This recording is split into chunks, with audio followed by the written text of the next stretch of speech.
আচ্ছা, জ্যোতিষী কি ভাগ্য বদলে দিতে পারে? বা আগামী দিনে কি হবে উনি কি গ্যারান্টি দিয়ে বলতে পারবেন? হ্যাঁ, কিছু কিছু জায়গায় বলতে পারেন। এমন নয়, হয়তো মানে খুব ভালো যাদের চর্চা আছে তারা কিছু কিছু বলতে পারেন, হ্যাঁ এটা হবে এটা হবে। কিন্তু ওনার কোনো ক্ষমতা নেই যে কোনো কিছু বদলে দেবেন। বা তুমি আজকে এই এই তাবিজ পড়ো, তোমার কালকে এই জিনিসটা হবে না, করতে পারেন না উনি। পারেন না, বাজে কথাগুলো। মন শান্ত না। উনি যখন জানতে পারবেন যে হ্যাঁ এর এই কাজটা করলে পরেও, করুক আর না করুক, ওনার এই সফলতা আসবে, তখন উনি ওই সফলতাটা জেনেই উনি প্রেডিক্ট করে দেন যে হ্যাঁ তুমি এটা নাও ওটা নাও, তাহলে তোমার ওই সফলতা আসবে।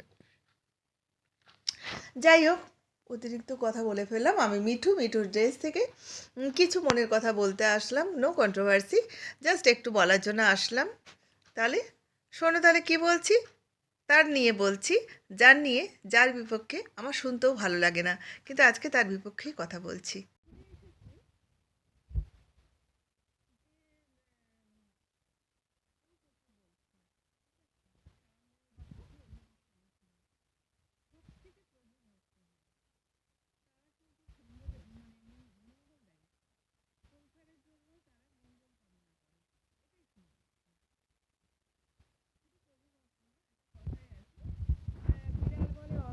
আমি চুরি করে খাবো, আর কুকুর বলে প্রভুর সম্পত্তি বাড়ুক, আমি আরও পেট ভরে খাবো।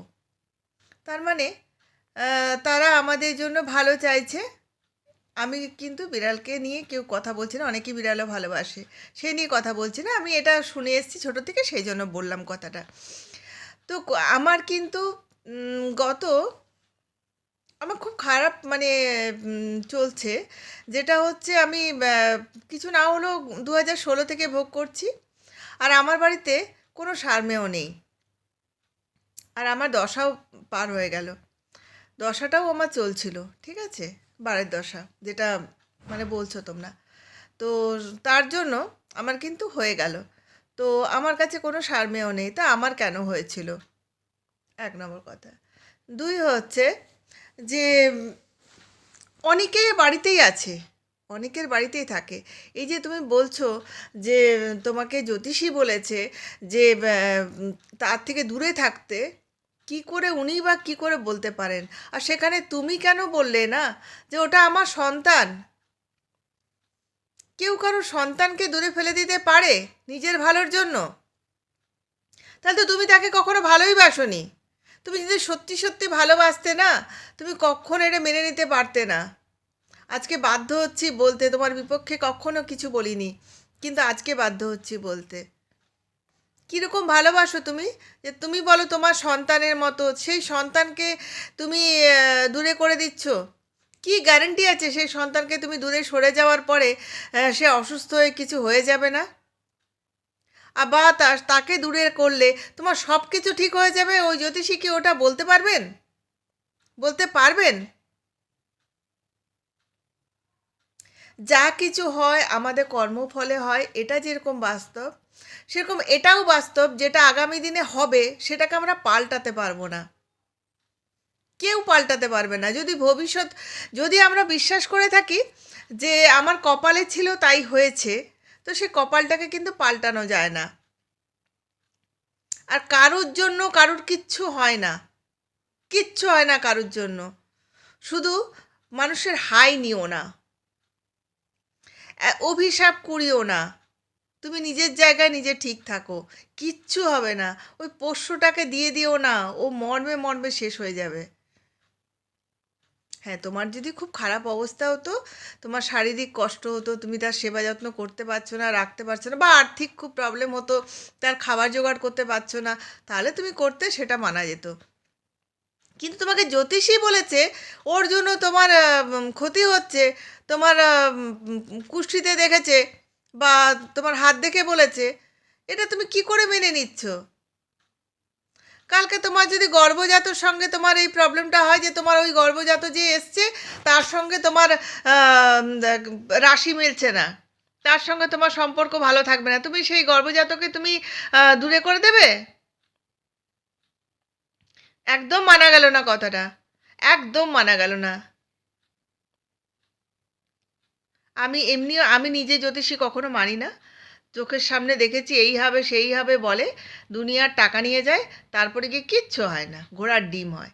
যেটা যেটা আমি করছি সেটাই আমি পাবো।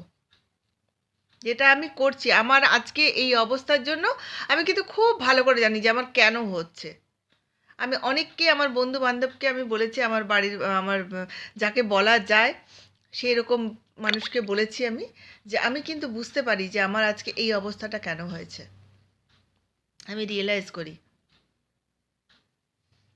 হ্যাঁ, ভগবানের কাছে ক্ষমা চাই যে আমি এটা অন্যায় করেছি। ঠিক আছে? এইটা করো না। ও অবলা জীব, ও তোমার মুখ চেয়ে থাকে, তাকে অন্য জায়গায় তুমি দিয়ে দেবে, এটা করো না। কালকে তোমার সন্তানের সঙ্গে অনেকের বলে এই যে জটক বিচার করে যে ওই ছেলেটির সঙ্গে ওই মেয়েটির সম্পর্ক খুব ভালো হবে কিনা।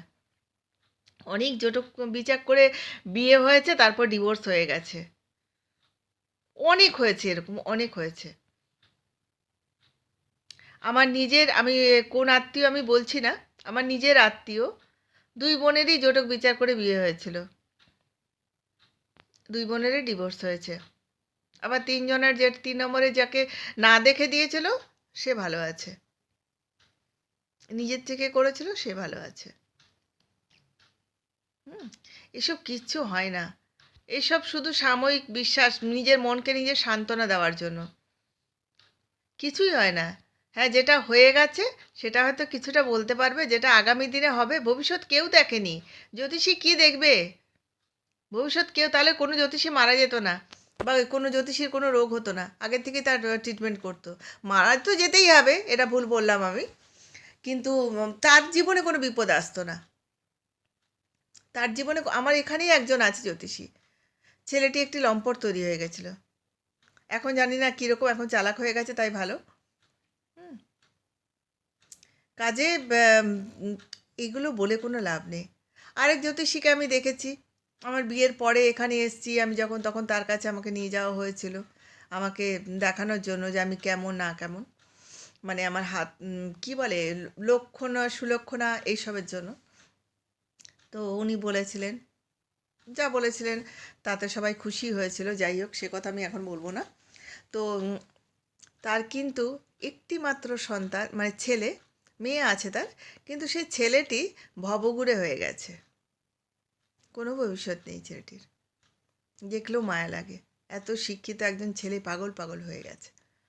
হুম, তো তাহলে সে নিজের সন্তানের তো ভালো করতে পারতেন, তাই না? তুমি তাকে সন্তান সম দেখো, তুমি কি করে মানে পাঠিয়ে দেবে, বুঝতে পারছি না। সরি বলতে বাধ্য হলাম। চলো, টাটা।